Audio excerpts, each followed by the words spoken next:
আমরা এখন আছি হলো মুন্সিপাড়া রোডে ঢুকে গেছি এবং ঢুকতেই এত সুন্দর একটা ফুলের একটা গেট ফুল দেখলে আসলে ভালো লাগে, কারণ এটা বাড়ির সৌন্দর্য বৃদ্ধি করে। তো এই যে মুন্সিপাড়া জামে মসজিদের সামনে চলে যাচ্ছি, আর মুন্সিপাড়া জামে মসজিদের সামনে আসলেই দেখতে পাবেন যে এই বিরাট আকারের এই লিচু গাছ। তো এখানে পাশেই দেখতে পাচ্ছি যে এখানে ময়লা ফেলা নিষেধ, ময়লা ফেললে 500 টাকা জরিমানা করা হয়। তো আসলে চোরে শোনে না, যেমন ধর্মের কাহিনী ওই রকম আর কি। তো আশেপাশে দেখতে পাচ্ছেন যে প্রতিনিয়ত এভাবেই ময়লা ফেলে সবাই নিজ দায়িত্বে। সিটি কর্পোরেশনের যে ময়লার যে আছে সেখানে ফেলবেন। তো মুন্সিপাড়া জামে মসজিদ এইটা, আমরা এগোচ্ছি। তো ফুল গাছ দেখলে অবশ্যই একটা আলাদা একটা ভালো লাগা তৈরি হয় আমার।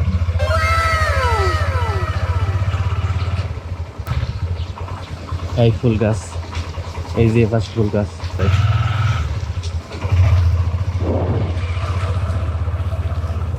মুন্সিপাড়ায় এর আগে আমি ঢুকিনি, এই প্রথমবার মুন্সিপাড়ায় ঢুকলাম। কত সুন্দর ফুলের গাছ,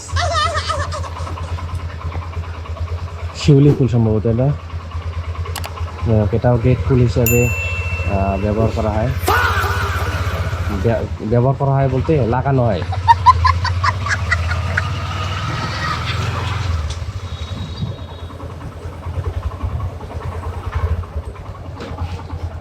এটা পাঠশালা স্কুল মোড়, মুন্সিপাড়ার পাঠশালা স্কুলের মোড় এটি।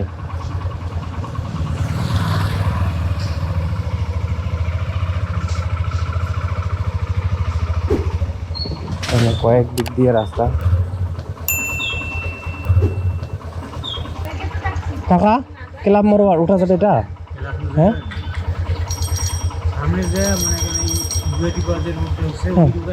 আর এটা কোন রোড? আর এটা কোন রোড? আচ্ছা, মুলাটল পাখার মাথা না? তো বাম পাশেরটা ছিল মুলাটল পাখার মাথা। আমরা এখন যাচ্ছি মুন্সিপাড়া হয়ে। একটা ভিডিও করছিলাম যে মানুষ বিক্রির হাট।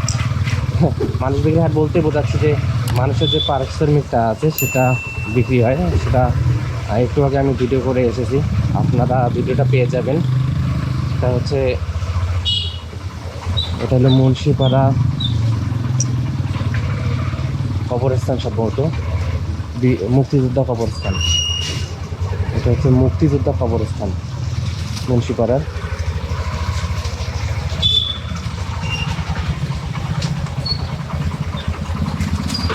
ও আচ্ছা, এটার মূলত নাম হচ্ছে কেন্দ্রীয় কবরস্থান, সিটি কর্পোরেশন রংপুর।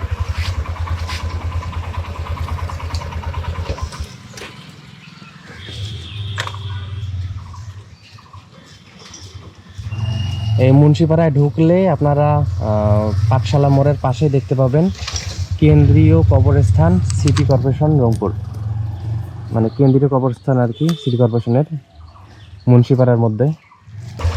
শতবর্ষী আর কি গাছ।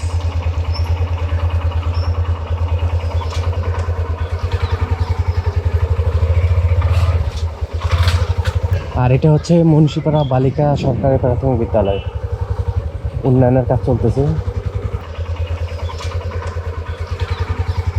উচ্চ বিদ্যালয় এবং প্রাথমিক বিদ্যালয় পাশাপাশি।